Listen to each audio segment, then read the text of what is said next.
everybody. I'm Emily McIvor. I'm a member of the board for the Omaha Chamber Music Society, and I'm an area clarinet player and teacher.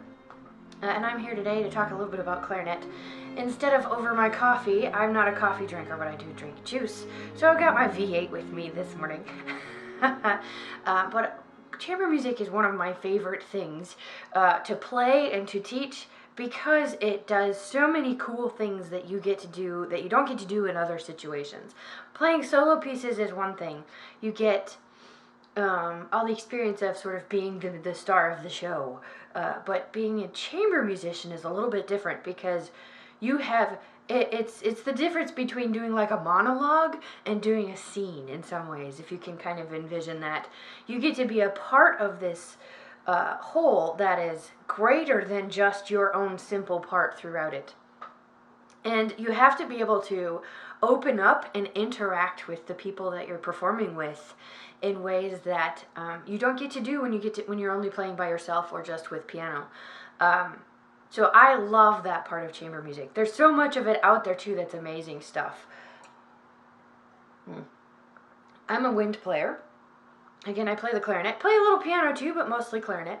And my favorite types of chamber music are the things that have mixed ensembles. So usually some winds, some strings, even if there's piano included. A couple of years ago, OCMS put on a concert where we played a piece called Lung Ta, the Wind Horse, by a great composer. Her name's Andrea Clearfield. And it was some wind instruments, a couple of strings, and some percussion, and we also had some things like singing bowls and conch shells. So a little bit of everything. It was awesome. And there were also recorded Buddhist prayers. So that was a fabulous experience for us as performers, and it created this really cool sonic experience, I think, for the audience. Some of my other favorite chamber music is stuff that is, a couple of instruments and then maybe a voice, a vocalist. In January this year, I got to play a piece called Shepherd on the Rock by Schubert. And it's for soprano, clarinet, and piano. And the soprano part is singing, it's this shepherd up in the mountains, singing about how he's fallen in love. And it's this lovely, amazing piece with some really challenging parts for the vocalist, and then the clarinetist gets to come in and be like the echo. Listen to this lovely melody sort of bounce off the hills while the shepherd is singing. And there's a few pieces like that mix a vocalist of some kind with some kind of ensemble, and I think they're amazing. Another really great one for voice and small ensemble is it's Barber Knoxville, Summer of 1915. Sorry, it took me a minute to come up with the title. But again, like I say, there's sort of the traditional chamber music, things like string quartets, piano trios, and quartets and quintets.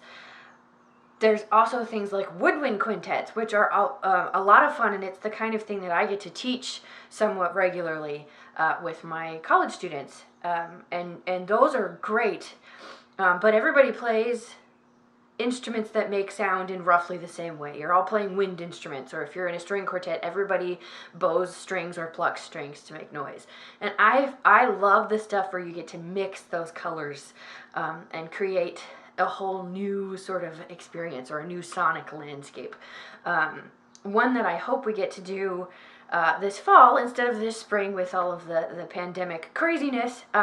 We were planning to play the Messiaen Quartet for the End of Time, and that's another one that's clarinet, violin, cello, and piano is another one of my favorites. So hopefully we get to do that for you guys coming up this next season. But yeah, I mean, there's so many cool things out there. There's so many great composers. And especially in the 20th century, there's lots of unique and interesting combinations of chamber music that have happened that I think if we stick only to the old standards, the Beethoven, the Schubert and Schumann and Mozart and Haydn, and there's nothing wrong with those guys. They're amazing too.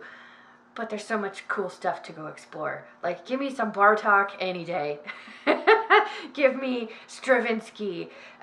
Give me some Messiaen. Throw in some living composers. I've been on a kick lately trying to explore the music of not only living composers, but composers who are happen to be female or identify as female, and composers of traditionally not well represented groups in the classical music world, which usually means that they are of color or of some sort of misaligned group in some way. So I like I said, I love that kind of stuff. Go explore some cool pieces if you want some things that involve clarinet.